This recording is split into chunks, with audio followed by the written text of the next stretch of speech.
Namaku Rafa.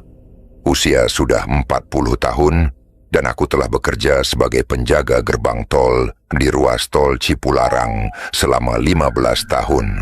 Setiap malam, aku berjaga di salah satu gerbang tol yang terkenal angker ini.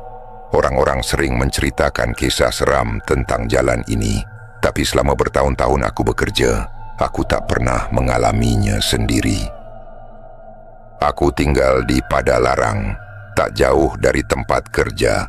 Rumahku sederhana, cukup untuk aku, istriku Lani, dan dua anak kami, Riko dan Siska. Lani adalah ibu rumah tangga, sementara aku bekerja keras untuk memenuhi kebutuhan keluarga. Kehidupan kami biasa saja, dan aku selalu bersyukur atas apa yang kami miliki. Malam itu gerimis turun perlahan, dan udara di sekitar gerbang tol terasa lebih dingin dari biasanya. Aku duduk di pos, mengawasi monitor CCTV yang menampilkan beberapa sudut jalan tol. Jam dinding menunjukkan pukul 1 dini hari. Biasanya, jam-jam seperti ini sangat sepi. Hanya sesekali ada truk atau bus malam yang melintas. Aku sedang mencatat data kendaraan saat sudut mataku menangkap sesuatu di layar CCTV. Tepat di salah satu sisi jalan yang agak jauh dari gerbang, ada sosok putih berdiri. Awalnya aku mengira itu adalah seorang pejalan kaki yang mungkin tersesat, tapi aku merasa ada yang aneh. Sosok itu berdiri diam, tak bergerak sama sekali. Aku mencoba memfokuskan pandangan, tapi gambarnya di CCTV terlihat buram, seperti ada kabut yang melingkupinya. Sekitar 5 menit aku memerhatikannya, tapi tiba-tiba sosok itu menghilang begitu saja. Aku menarik napas dalam, mencoba menenangkan diri. Mungkin hanya ilusi, gumamku pelan, tapi rasa dingin di punggungku tak kunjung hilang. Sekitar pukul 3 pagi, suara hujan mulai mereda. Aku memutuskan keluar dari pos untuk menghirup udara segar. Angin dingin menerpa wajahku saat aku berdiri di depan gerbang. Saat aku menatap ke arah jalan tol yang gelap, aku merasa seperti ada yang mengawasi dari kejauhan. Perasaan itu membuat bulu kuduku berdiri, tapi aku mencoba mengabaikannya. Cuma pikiranmu saja, Rafa, kataku kepada diri sendiri. Ketika aku kembali masuk ke pos, aroma aneh tiba-tiba tercium. Bau itu seperti lumpur basah yang bercampur dengan sesuatu yang anyir. Aku mencari sumber bau itu, tapi tak menemukan apa-apa. Aku mencoba mengalihkan perhatian dengan mencatat laporan harian. Namun bau itu semakin kuat, membuatku merasa tidak nyaman. Menjelang pukul 4 pagi, suasana di sekitar gerbang tol semakin sunyi. Aku kembali duduk di depan monitor CCTV, mengawasi gambar dari berbagai sudut jalan. Tiba-tiba, di salah satu layar, aku melihat sebuah kendaraan berhenti di pinggir jalan. Itu sebuah sedan hitam, tapi tidak ada siapapun di dalamnya. Aku mencoba memperbesar gambar di layar, tapi yang terlihat hanyalah mobil kosong yang dikelilingi oleh kabut tipis. Sekitar 1 menit kemudian, pintu mobil tiba-tiba terbuka dengan sendirinya, seperti ada yang keluar dari dalam, tapi aku tidak melihat siapapun. Mobil itu tetap diam, pintunya terbuka lebar, dan kabut di sekitarnya semakin tebal. Aku merasa jantungku berdetak lebih cepat, namun aku tidak bisa berbuat apa-apa selain terus memerhatikan layar. Beberapa menit kemudian, pintu mobil itu tertutup perlahan, dan kendaraan itu melaju pergi. Aku menarik napas panjang, mencoba menenangkan diri. Keesokan harinya saat berganti shift dengan rekanku, aku sempat bercerita singkat tentang kejadian malam itu. Pak Wira, tadi malam ada mobil berhenti di pinggir jalan. Anehnya pintu mobil itu terbuka sendiri. Pernah lihat yang seperti itu sebelumnya? Tanyaku. Pak Wira hanya mengangkat bahu. Di sini, apapun bisa terjadi, Rafa. Kadang ada hal-hal yang memang nggak bisa dijelaskan. Aku tidak bertanya lebih jauh. Dalam hati, aku merasa kejadian itu bukan hal biasa. tapi aku juga tidak ingin terlalu memikirkannya. Malam berikutnya, aku kembali bertugas.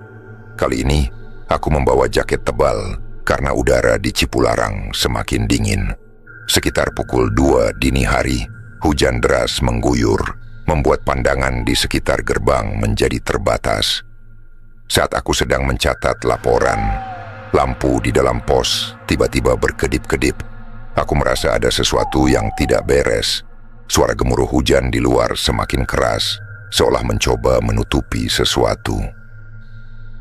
Di layar CCTV, aku melihat bayangan hitam melintas cepat di salah satu sudut jalan.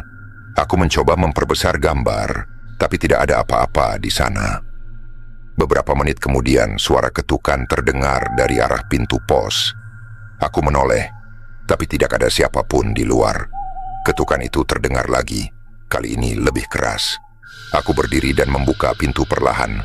Di luar, hanya ada gelap dan hujan yang mengguyur deras. Saat aku menutup pintu, sebuah bayangan hitam melintas di belakangku. Aku menoleh cepat, tapi tidak ada apa-apa. Perasaan takut mulai merayap di tubuhku, tapi aku mencoba tetap tenang. Sekitar pukul 3 pagi, aku kembali memeriksa layar CCTV. Kali ini, aku melihat sesuatu yang membuatku semakin gelisah. Di salah satu sudut jalan, bayangan hitam itu muncul lagi. Tapi kali ini, bayangan itu diam di tempat, seperti sedang memperhatikanku. Aku tidak tahu harus berbuat apa. Aku hanya duduk diam, memerhatikan layar sambil berharap bayangan itu segera menghilang.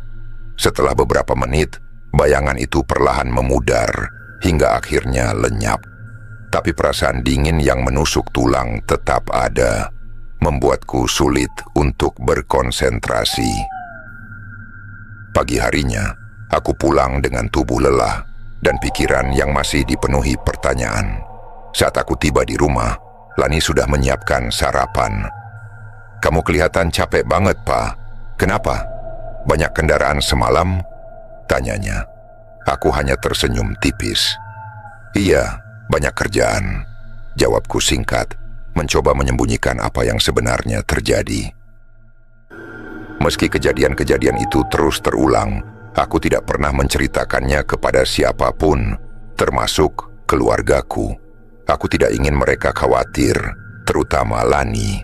Namun setiap kali aku kembali ke gerbang tol, perasaan aneh itu selalu menghantuiku.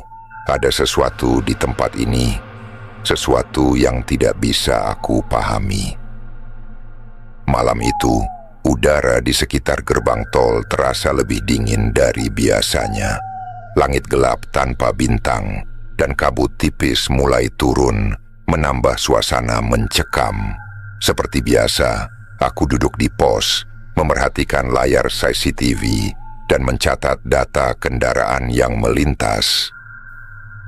Jam di dinding menunjukkan pukul 11 malam, awal dari shift panjangku. Malam itu terasa lebih sepi dari biasanya. Hanya sesekali ada truk besar melintas, lalu sunyi kembali. Suara jangkrik di kejauhan terdengar samar, bercampur dengan deru kendaraan dari kejauhan. Pukul 12 malam, aku memeriksa layar CCTV yang menunjukkan berbagai sudut jalan tol. Semuanya terlihat normal, hingga mataku tertuju pada salah satu layar di pojok kanan bawah. Di sana aku melihat sesuatu yang tidak biasa. Seorang anak kecil berlari di bahu jalan, mengenakan pakaian putih yang terlihat kumal. Aku mengerutkan dahi, mencoba memastikan apa yang kulihat. Anak itu tampak berusia sekitar 7 atau 8 tahun. Rambutnya hitam panjang, dan langkahnya terlihat ringan, seperti tidak menapak di aspal. Aku segera memperbesar tampilan di layar CCTV untuk melihat lebih jelas. Anak itu berhenti di tengah jalan, menoleh ke kanan dan kiri, lalu melanjutkan larinya ke arah hutan di tepi tol. Anak siapa ini malam-malam di jalan tol? Gumamku pelan, bingung, dan sedikit cemas. Jalan tol ini tidak memiliki akses langsung ke pemukiman warga. Apalagi anak kecil tidak mungkin berada di sini tanpa pengawasan. Aku terus memerhatikan layar, berharap anak itu kembali muncul. Namun, setelah beberapa menit, tidak ada tanda-tanda keberadaannya lagi. Sekitar pukul 1 dini hari, saat aku mencoba melupakan kejadian itu, suara ketukan tiba-tiba terdengar dari arah pintu pos. Aku terdiam sejenak, merasakan bulu kuduku berdiri. Aku tidak mendengar langkah kaki mendekat sebelumnya, tapi suara ketukan itu sangat jelas. Dengan hati-hati, aku berdiri dan membuka pintu. Di luar, aku tidak melihat siapapun. Hanya ada kabut tipis yang melayang-layang dan suara jangkrik yang semakin terdengar jelas. Aku menutup pintu kembali, mencoba meyakinkan diri bahwa itu hanya angin atau hewan liar yang lewat. Namun rasa cemas mulai merayap di pikiranku. Tak lama setelah itu, suara klakson keras terdengar dari arah jalan tol. Aku segera melihat ke layar CCTV dan melihat sebuah truk besar berhenti mendadak. Sopir truk itu keluar dari kendaraannya, tampak memeriksa sesuatu di jalan. Aku mengaktifkan mikrofon untuk berbicara dengan sopir melalui speaker di gerbang. "Pak, ada apa?" tanyaku. Sopir itu menggelengkan kepala. "Barusan ada anak kecil, Pak. Lari di tengah jalan. Saya hampir nabrak," katanya dengan nada cemas. Jantungku berdegup kencang. "Anak kecil? Apakah itu anak yang sama yang kulihat sebelumnya?" Aku memeriksa layar CCTV lagi, tapi tidak melihat apa-apa di sekitar truk. "Anaknya kemana sekarang, Pak?" tanyaku. "Saya juga nggak tahu, Pak. Waktu saya keluar, anak itu sudah nggak ada," jawab sopir itu. Sebelum kembali ke truknya dan melanjutkan perjalanan, aku duduk kembali di kursi, merasa semakin gelisah. Kejadian ini terasa tidak masuk akal. Beberapa menit kemudian, aku mendengar suara langkah kaki kecil di luar pos. Suara itu terdengar samar, seperti langkah seorang anak yang berlari-lari kecil. Aku mencoba mengintip melalui jendela kecil di pos, tapi tidak melihat apa-apa. Namun saat aku membuka pintu, aku terkejut melihat jejak kaki kecil di lantai yang basah oleh embun. Jejak itu mengarah ke jalan tol, lalu menghilang di ujung aspal. Aku tidak tahu harus berbuat apa. Apakah aku harus memeriksa jalan tol? Tapi bagaimana jika itu hanya halusinasi? Aku memutuskan untuk kembali duduk di pos, mencoba mengabaikan perasaan takut yang mulai menguasai diriku. Pukul 3 pagi, suasana semakin sunyi. Kabut yang semakin tebal membuat pandangan di sekitar gerbang tol terbatas. Aku memeriksa layar CCTV lagi, dan jantungku seolah berhenti saat melihat anak itu kembali. Kali ini, dia berdiri di tengah jalan, menghadap kamera. Wajahnya tidak terlihat jelas, tertutup oleh rambut hitam panjang yang basah. Aku terpaku, tidak bisa mengalihkan pandangan dari layar. Anak itu berdiri diam selama beberapa detik, lalu berlari ke arah gerbang tol. Aku menoleh ke jendela pos, berharap tidak melihat apa-apa. Namun saat aku menatap keluar, aku melihatnya. Anak itu berdiri di tepi jalan, hanya beberapa meter dari posku. Jantungku berdetak kencang, dan tubuhku membeku.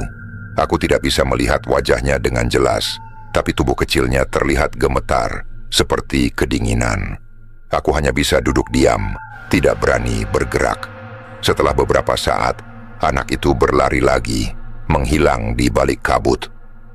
Pagi harinya, aku menceritakan kejadian ini kepada Pak Wira saat pergantian shift.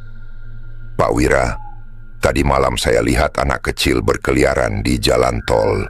Sopir truk juga sempat melihatnya," kataku. Pak Wira terdiam sejenak, lalu berkata dengan nada serius, "Rafa, di tempat ini ada hal-hal yang lebih baik tidak kita tanyakan terlalu jauh. Fokus saja pada pekerjaanmu." Jawabannya membuatku semakin bingung, tapi aku memutuskan untuk tidak bertanya lebih lanjut.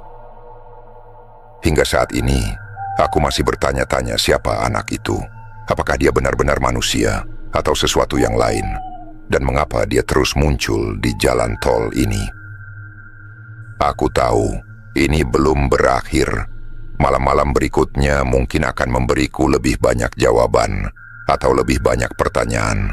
Jam menunjukkan pukul 6 pagi dan matahari mulai muncul di balik perbukitan. Shiftku akhirnya selesai. Aku menyerahkan laporan kepada Pak Wira, lalu bersiap untuk pulang ke rumah. Namun meskipun shift telah berakhir, pikiranku masih penuh dengan kejadian semalam.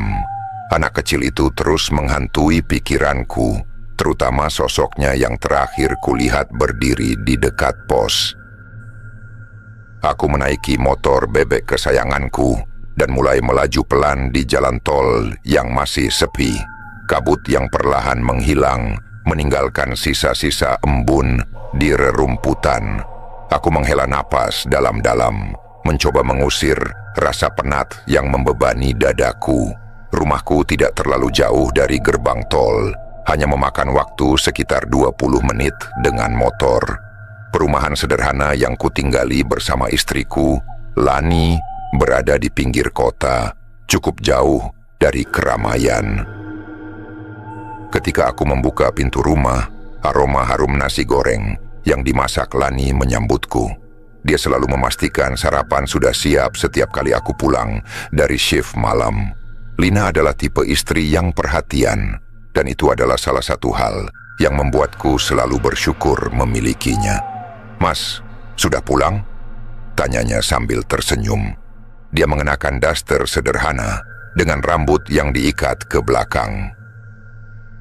"Iya, sudah," jawabku sambil menaruh helm dan jaket di gantungan. "Capek juga malam ini. Mas mau makan dulu atau langsung tidur?" "Makan dulu aja, habis itu tidur. Tapi aku mau cuci muka dulu," jawabku sambil menuju kamar mandi. Air dingin yang menyentuh kulitku sedikit membantu menyegarkan pikiranku. Namun saat aku mencuci muka, bayangan anak kecil itu kembali muncul. Aku mencoba mengalihkan pikiran, tapi rasanya sulit. Setelah selesai cuci muka, aku duduk di meja makan. Lani sudah menyiapkan sepiring nasi goreng dengan telur mata sapi di atasnya, ditemani segelas teh manis hangat. Aku mulai makan perlahan, sementara Lani duduk di seberangku, memandangiku dengan perhatian. "Mas kelihatan capek banget. Ada apa di tempat kerja tadi malam?" tanyanya sambil menopang dagu dengan tangan. Aku berhenti mengunyah sejenak, memandangnya, lalu menghela napas. "Ada yang aneh tadi malam?" Lani mengerutkan dahi. "Aneh gimana, Mas?" Aku meletakkan sendokku, lalu mulai bercerita. "Tadi malam, aku lihat anak kecil di jalan tol. Dia lari-lari di tengah jalan. Bukan cuma aku yang lihat, sopir truk juga sempat hampir nabrak dia." "Anak kecil? Di jalan tol?" Lani terlihat kaget. "Jam berapa itu, Mas?" "Sekitar jam 12 malam, terus muncul lagi sekitar jam 3 pagi. Aku nggak ngerti anak itu dari mana. Tol itu kan jauh dari perumahan." Lani mengangguk pelan, tampak berpikir. "Terus anak itu kemana, Mas?" "Entahlah, dia hilang begitu aja. Di CCTV kelihatan dia lari ke arah hutan. Tapi waktu aku lihat keluar pos, dia sempat berdiri di dekat jalan." Mendengar penjelasanku, Lani menggigit bibirnya, seperti sedang menimbang sesuatu. "Mas, jangan-jangan itu bukan manusia?" tanyanya pelan. Aku mengerutkan dahi. "Maksudmu?" Lani mendekatkan kursinya, lalu berbicara dengan suara lebih pelan. "Di jalan tol itu kan sering ada cerita-cerita aneh. Banyak orang bilang kalau malam-malam suka ada penampakan, apalagi di daerah sekitar Cipularang." Aku terdiam sejenak. Sebenarnya, aku juga sempat berpikir ke arah itu, tapi aku tidak mau terlalu cepat menyimpulkan. "Kalau memang begitu, Mas nggak usah terlalu dipikirin," lanjut Lani. "Mas kan kerja di situ. Yang penting, kerja aja seperti biasa. Jangan terlalu memedulikan hal-hal yang aneh." Aku mengangguk pelan. "Iya, Aku juga nggak mau mikirin terlalu jauh. Tapi aneh aja, Lan. Anak kecil di jalan tol, itu nggak masuk akal. Lani tersenyum tipis mencoba menenangkan. Mungkin Mas cuman capek. Kadang kalau kita terlalu fokus, otak kita bisa bikin bayangan sendiri. Aku menghela napas, mencoba menerima penjelasan Lani, meskipun hatiku masih belum sepenuhnya tenang. Mas pernah cerita soal ini ke teman-teman di tempat kerja? Tanya Lani lagi. Pernah, tapi mereka kayaknya udah biasa. Pak Wira bilang lebih baik nggak usah terlalu banyak tanya. Lani terdiam sejenak, lalu mengganti topik pembicaraan. Mas, nanti jangan lupa tidur ya. Kalau shift malam terus begini, badan Mas bisa capek. Aku tersenyum. Iya, habis makan aku tidur. Kalau aku capek, kamu nanti yang repot kan? Lani tertawa kecil. Betul Mas, aku nggak mau nanti malah harus jagain Mas yang sakit. Setelah selesai makan, aku masuk ke kamar dan mencoba tidur. Lani juga ikut berbaring di sebelahku. Namun meskipun tubuhku lelah, pikiranku masih terus memutar kejadian semalam. Bayangan anak kecil itu terus muncul, terutama saat dia berdiri di dekat pos. Apa itu benar-benar anak kecil biasa? Pikirku. Aku mencoba mengusir pikiran itu, memejamkan mata, dan fokus pada suara napas Lani yang lembut di sebelahku. Namun, rasa gelisah itu tetap ada, seperti bayangan gelap yang tidak mau pergi. Setelah istirahat sehari penuh, aku kembali bekerja di shift malam. Aku berangkat dari rumah menjelang maghrib, meninggalkan Lani yang memintaku berhati-hati.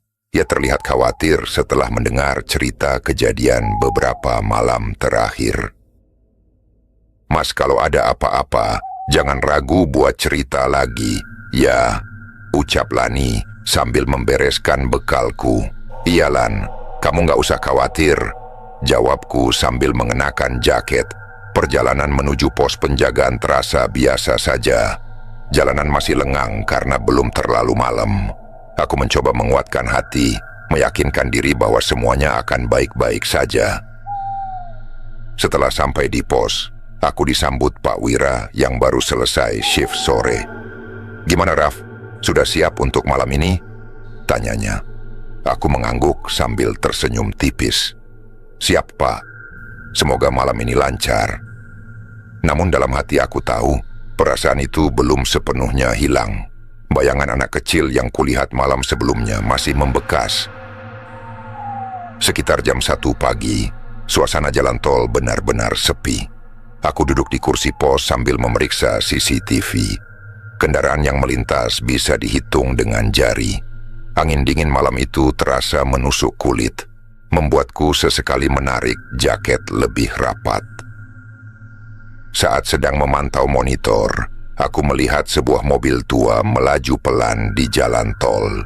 Bentuknya seperti sedan tahun 70-an dengan warna hitam yang pudar.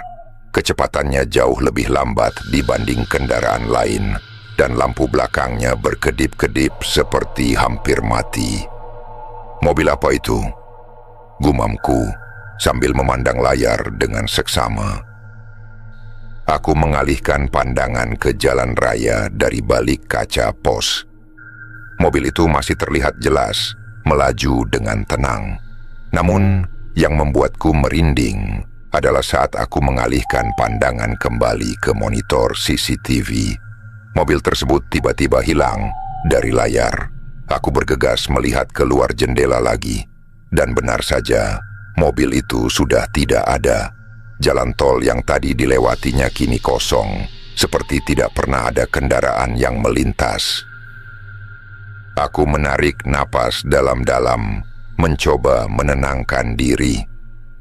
Sudah Rafa, jangan terlalu dipikirin, bisikku pada diri sendiri, namun rasa dingin menjalar di tengkukku. Aku berusaha mengabaikan kejadian itu, meyakinkan diriku bahwa aku mungkin hanya salah lihat atau terlalu lelah. Hari-hari berlalu, dan kejadian aneh di tempat kerjaku semakin sering terjadi. Kadang aku melihat sosok bayangan di pinggir jalan, mendengar suara langkah kaki di sekitar pos, atau bahkan mendengar bunyi klakson mobil di tengah malam, padahal tidak ada kendaraan yang melintas. Awalnya aku selalu merasa takut setiap kali mengalami hal-hal itu. Tapi lama-kelamaan, aku mencoba menerima bahwa ini adalah bagian dari pekerjaanku. Lani juga menyarankan agar aku lebih mendekatkan diri kepada Allah. Setiap sebelum berangkat kerja, ia selalu mengingatkanku untuk berdoa. Mas, jangan lupa baca doa. Ya, Allah selalu melindungi hambanya yang beriman, katanya. Aku mulai rutin melaksanakan sholat 5 waktu tepat waktu. Bahkan berusaha menambahkan sholat sunnah setiap malam. Di pos penjagaan, aku membawa Al-Quran kecil dan membacanya saat ada waktu luang. Meski aku merasa lebih tenang setelah memperbanyak ibadah, gangguan itu tetap ada. Namun aku mulai menganggapnya sebagai sesuatu yang biasa. Aku tidak lagi mencoba mencari tahu tentang apa yang kulihat atau mendengar. Pernah suatu malam, aku melihat seorang wanita berbaju putih berdiri di bahu jalan. Ia berdiri mematung, tanpa bergerak sedikit pun, menghadap ke arah jalan. Jantungku berdebar kencang, tapi aku memilih untuk tidak memerhatikannya terlalu lama. Sudah, Rafa, jangan pedulikan. Aku mengingatkan diriku sendiri sambil membaca doa di dalam hati. Aku juga pernah mendengar suara tangisan dari arah belakang pos, tetapi aku tidak berusaha mencari tahu. Aku hanya memejamkan mata dan berdoa, berharap suara itu segera menghilang. Setiap kali gangguan itu muncul, aku mencoba fokus pada pekerjaanku dan tidak membiarkan rasa takut menguasai diriku. Meskipun pekerjaanku penuh dengan kejadian aneh, aku tetap menjalani hidupku seperti biasa. Lani selalu menjadi penyemangatku di rumah, memastikan aku mendapatkan waktu istirahat yang cukup dan makanan yang sehat. Aku juga mulai lebih banyak berbicara dengan Pak Wira dan teman-teman di tempat kerja. Mereka memberikan banyak nasihat tentang cara menghadapi gangguan-gangguan itu. Rafa, yang penting jangan takut.